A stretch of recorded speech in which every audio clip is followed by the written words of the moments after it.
What's going on, guys? Welcome back again.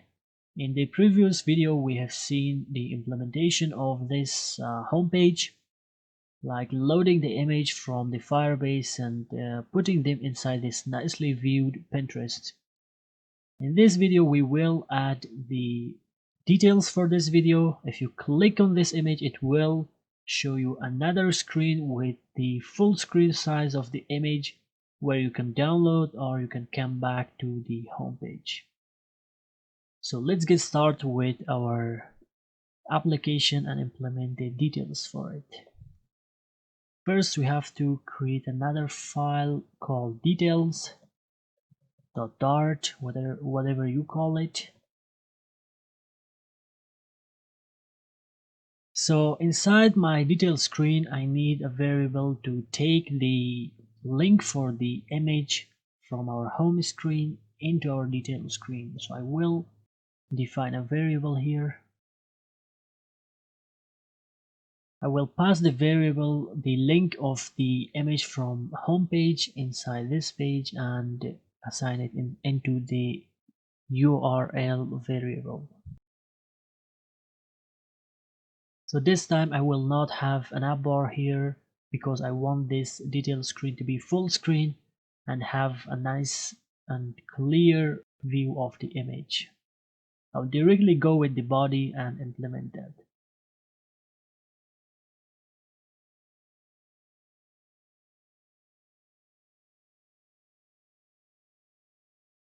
So here I have used expanded to take all the amount of space that it can. Then gesture detector, like whenever we tap outside the image, it should go back to the home page.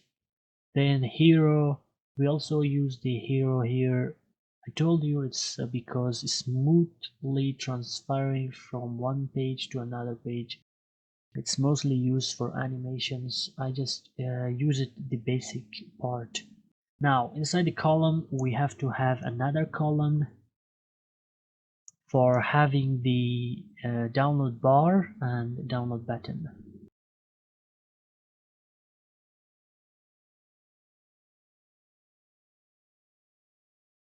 So for this we have to create another variable which will show us how much percentage of this file is downloaded. So let's do it very quick. So since this value is taking from 0 to 1, that's why I'm taking this progress and dividing that by 100.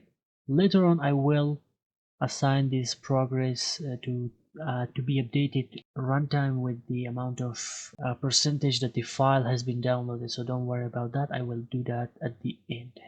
The next container will be for having our download button.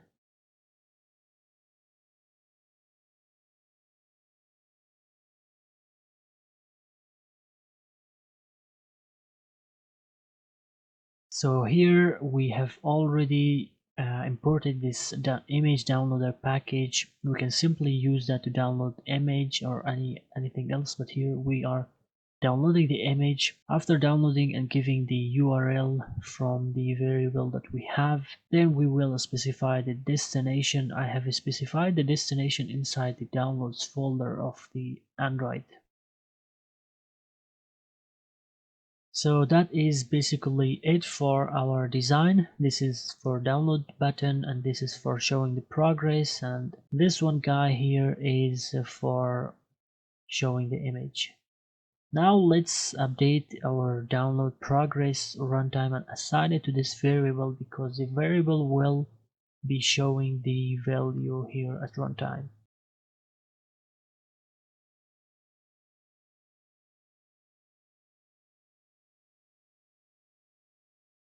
So now I think you have got everything. This image downloader has a callback which can provide us the on progress update, where we can get the progress at runtime, and I'm assigning that inside a set state for this progress variable.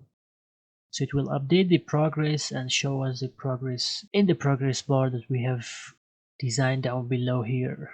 And now we should be ready to run our application, but before that we also have to we have to pass the URL from the home page into detail.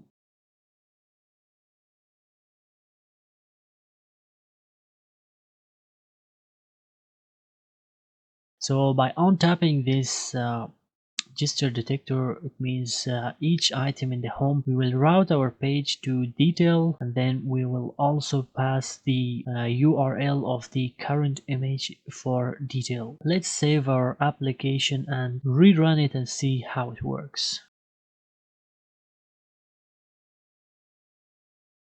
So our app is up and running here. Let's click on our image and see how it works. Yes, it's cool. You can see that we have our image in full screen preview, and also there's a download button below and a download progress bar. If I click in this download button, it should download the image. I think we have got some issue here. So the error was because there were no directory called download. That's why I changed that directory name to pictures. The problem is because of the virtual device. It will not happen in the real device. So now the error is gone. You can see the download progress is showing here. If we go and check here inside our pictures, we will have all of them.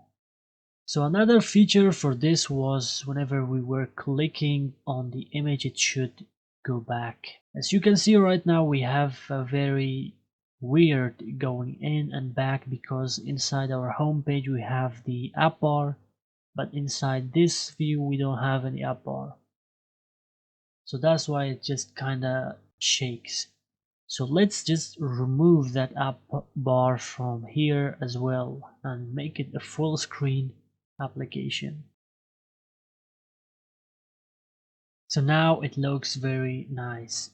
Also, to remove some status bar shadow here, like showing the time inside our application, we can also do that using now we can tap into our app, clearly see the image and everything.